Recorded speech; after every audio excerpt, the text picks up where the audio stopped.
Well, a big message being sent out from Reform supporters, Reform voters, which I think is very important. Before we get to that though, Reform are a party now with 5 seats, 5 MPs in Parliament, picking up another one in Essex after a recount yesterday. And of course, Nigel Farage leading a group of Reform MPs in Parliament is going to be very interesting indeed. It's going to totally change the dynamics of Westminster, I imagine. And already now you're seeing the likes of Boris Johnson talking about what he described as the Pied Piper of Clacton for playing a significant part in the destruction of the Tory government.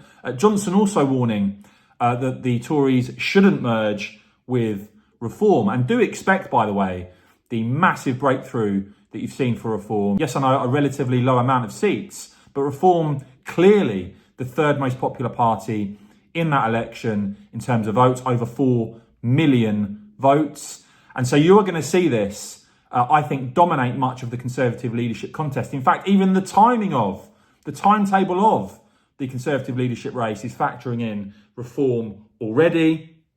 Some in the Tory party wanting a quick race, others wanting it to be more drawn out.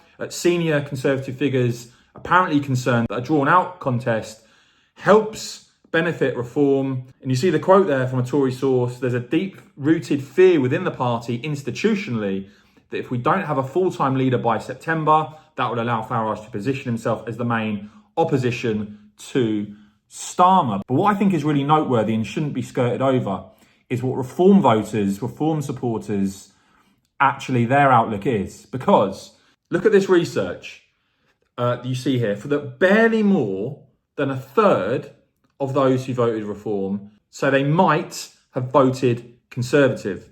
You know, the idea that if Reform hadn't stood, those who voted Reform would have all piled in behind the Tories, I think is absolute nonsense. And do let me know in the comments below, by the way, guys, if you did vote Reform, if Reform hadn't stood, who would you have voted for, or would you have not voted at all? Because again, this research shows only 36% of those who voted Reform would have voted Conservative if Reform weren't standing.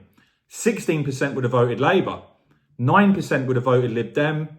7% would have voted Green. 5% say another party.